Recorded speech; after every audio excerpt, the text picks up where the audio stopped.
हरे कृष्णा, राधे राधे। कृष्ण दासी के चैनल में आप सभी प्यारे प्यारे बिहारी जी के भक्तों का स्वागत है। और आप सब कैसे हो? कान्हा जी की कृपा से आप सब ठीक होंगे। तो आज है दूसरा दिन, दूसरा अध्याय पढ़ रही हूँ और आज संडे भी है तो तुलसी में जल नहीं चढ़ेगा। आप ऐसे ही कथा सुन सकते हो और जो जल आप लेके बैठेंगे, ठीक है, उसको आप और किसी गमलों में डाल सकते हो या फिर आंवला हो उसमें डाल सकते हो या फिर अगले दिन आप उसमें जल डाल सकते हो। तिल ले लिए हाथ में, राई भी ले सकते हो आप, ठीक है ना। और जोत मैंने जगा ली है, धूप बत्ती और जोत बत्ती ये देखिए। तो पूजा कर सकते हैं, जल नहीं चढ़ा सकते। तो यहाँ मैं रख लूँगी नीचे। आंवले और तुलसी मेरी यहाँ भी है। तो चलिए शुरू करते हैं। ओम नमो भगवते वासुदेवाय, ओम नमो भगवते वासुदेवाय। श्री सूत जी यहाँ तक की कथा सुनाने के बाद बोले, हे ऋषियों, यह तो था भगवान को प्रिय कार्तिक मास का महत्व और व्रतों का विधि विधान। अब मैं तुम्हें इस व्रत के पुण्यों का प्रभाव प्रकट कराने वाली एक मधुर कथा कहता हूँ, ध्यान पूर्वक सुनो। एक समय देवर्षि नारद कल्प वृक्ष से पुष्प लेकर द्वारिका पहुँचे। भगवान श्री कृष्ण ने उनका स्वागत किया और पूजन कर उच्चासन पर बिठाया। नारद जी ने कल्प वृक्ष के वे सुंदर पुष्प भगवान को भेंट किए। भगवान ने सभी पुष्प अपनी रानियों में बांट दिए। उचित आदर, मान और सत्कार पाकर नारद जी लौट गए। उनके विदा होने के पश्चात चंद्रबंदनी, एक कमल के समान सुंदर नेत्रों वाली श्री सत्यभामा ने मन में विचार किया कि मैं कितनी भाग्यशालिनी हूँ, जिसके पति स्वयं त्रिलोकीनाथ भगवान मधुसूदन हैं और अपनी 16,000 रानियों में से जो मुझसे ही सबसे अधिक ज़्यादा प्रेम करते हैं। कोई प्राणी पृथ्वी पर जिस कल्प वृक्ष की कल्पना भी नहीं कर सकता, वही कल्प वृक्ष प्रभु की कृपा से मेरे आंगन में लगा हुआ है। आखिर पूर्व जन्म में मैंने ऐसा कौन सा पुण्य कार्य किया होगा जो मुझ पर प्रभु की इतनी कृपा और स्नेह है। मन में ऐसा विचार कर एक दिन सत्यभामा ने श्री कृष्ण से पूछा, प्रभु, एक विचार अक्सर मेरे हृदय में को मथा करता है, कृपया आप मेरी इस उत्सुकता का शमन करें। मेरी ऐसी प्रार्थना है। सत्यभामा की बात सुनकर त्रिलोकपति भगवान श्री कृष्ण मुस्कुराए, फिर सेवकों को वहीं रुकने का संकेत कर सत्यभामा का हाथ थामकर उन्हें कल्प वृक्ष के नीचे ले आए और बोले, हे सत्यभामा, मैं अपनी 16,000 रानियों में से तुमसे ही सबसे प्रिय मानता हूँ और प्रेम करता हूँ। तुम्हारे स्नेहवश ही मैंने देवराज इंद्र से विरोध करके यह कल्प वृक्ष स्वर्ग से लाकर यहाँ लगा दिया है। मैं तुम्हें ना दे सकने वाली वस्तु भी दे सकता हूँ, तुम्हें ना कहने वाली अथवा गुप्त बात भी कह सकता हूँ। प्रिय, मैं हर प्रकार से तुम्हारी शंका का समाधान करूँगा। कहो, तुम्हारी उत्सुकता क्या है? यह सुनकर सत्यभामा अति प्रसन्न हुई और बोली, हे नाथ, यदि आप मुझ पर इतनी ही कृपा है, यदि आप मुझसे इतने ही प्रसन्न हैं, तो कृपा कर यह बताइए कि मैं किस प्रकार आपके स्नेह की अधिकारिणी बनी, अर्थात पूर्व जन्म में मैंने ऐसा कौन सा शुभ कार्य किया था जिससे मुझे आपकी अर्धांगिनी बनने का सौभाग्य प्राप्त हुआ और आपके साथ गरुड़ासीन होकर ब्रह्म एवं इंद्रलोक के आवागमन का अवसर प्राप्त हुआ। हे स्वामी, मैं पूर्व जन्म में कौन थी, मेरे माता पिता कौन थे? हे नाथ, यह सब आप मुझे विस्तार से बताने की कृपा करें। भगवान श्री कृष्ण ने कहा, हे सत्यभामा, पूर्व जन्म में तुमने जो पुण्यदायी व्रत किया था, यह सब उसी का प्रभाव है। तुम्हारी उत्सुकता के शमन हेतु मैं उसका वर्णन करता हूँ। पूर्व जन्म में तुम मायापुर यानी हरिद्वार निवासी अत्रि कुल के देव शर्मा नामक विद्वान और तेजस्वी ब्राह्मण के घर गुणवती नाम से उसकी पुत्री बनकर जन्मी थी। देव शर्मा भगवान सूर्यनारायण के अनन्य भक्त थे और अपने त्याग और तपस्या के कारण समाज में आदर पाते थे। जब तुम विवाह योग्य हो गई तो देव शर्मा ने तुम्हारा विवाह अपने ही एक योग्य शिष्य चंद्र प्रकाश के साथ कर दिया। चंद्र प्रकाश अपने गुरु का अनन्य भक्त था, अतः विवाह के उपरांत भी उनकी पिता के समान सेवा करता रहा।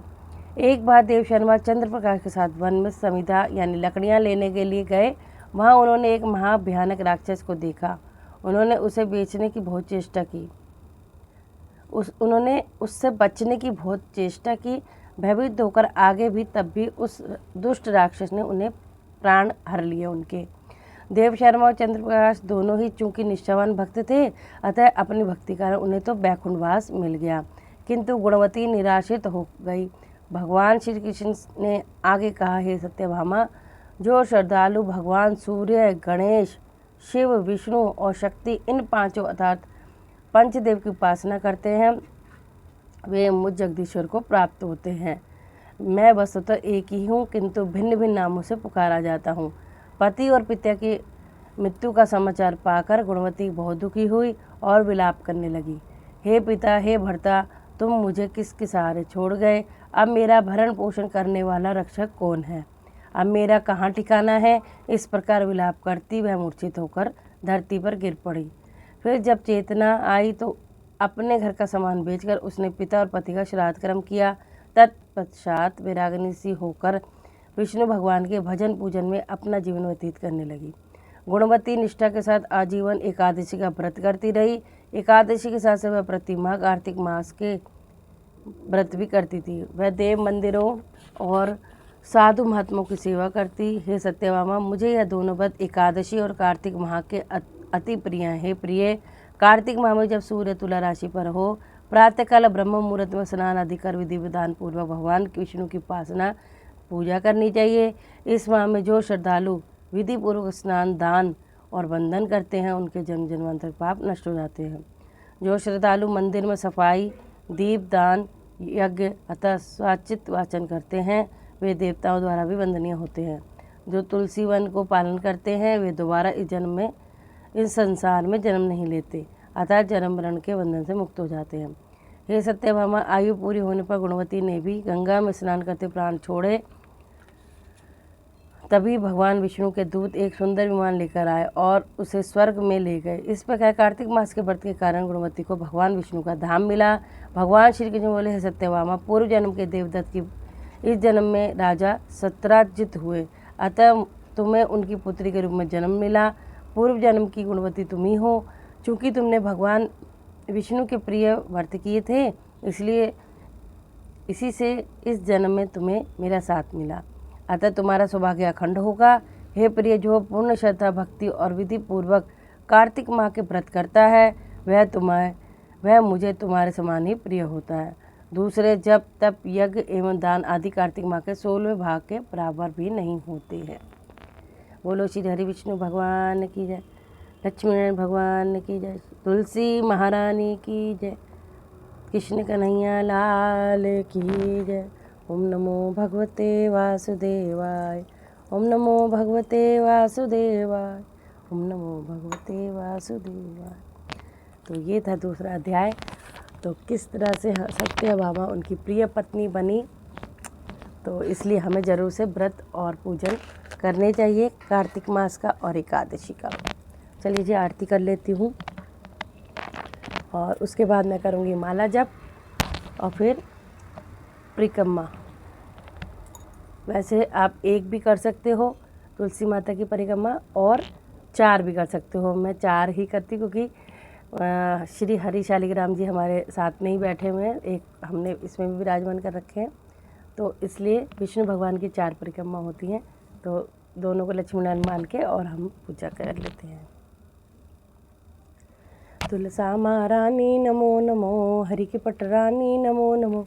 कौन से महीना भूत सरानी, कौन से महीना हुई हरियाली, आषाढ़ महीना भूत सरानी, सावन मास हुई हरे महारानी नमो नमो, हरि की पटरानी नमो नमो। कौन से महीना हुई तेरी पूजा, कौन से महीना हुई सगाई, कार्तिक मास हुई तेरी पूजा, मकसिर मास हुई सगाई। तुलसा नमो नमो, हरि की पटरानी नमो नमो। कहाँ बैठी तुलसा, कहाँ बैठी शालिग्राम, गमला बैठी तुलसा, आसन बैठे शालिग्राम, तुलसा मार नमो नमो, हरि की पटरानी नमो नमो। 56 भोग 25 व्यंजन, बिन तुलसी नहीं एक भी पूजन, तुलसा महारानी नमो, हरि पटरानी नमो नमो। जो तुलसी जी की आरती गावे, बसी वैकुंठ परम पद पावे, जो तुलसी जी की आरती गावे, मन वांछित फल रिद्धि सिद्धि पावे, तुलसा महारानी नमो नमो, हरि बोलो तुलसी माता हे सुखदाता, तुम हो कृष्ण की प्यारी, जो जगाए हम तेरी दिन रात, ये भक्ति है मेरी। आप सब भी स्वस्थ रहें, मस्त रहें, श्री हरि के चरणों में लगे रहें, उनकी सेवा करते रहें, यही मैं प्रार्थना करती हूँ। तो राधे राधे। आशा करती हूँ आपको कथा अच्छी लगी होगी, और अच्छी लगी तो शेयर भी करना, ताकि सब कथा सुन पाएँ और आनंद ले पाएँ और उन्हें पता लगे कि क्या करना चाहिए क्या करने से हमें इतना प्रभु के पास जा सकते हैं, उनके नज़दीक हो सकते हैं। राधे राधे से।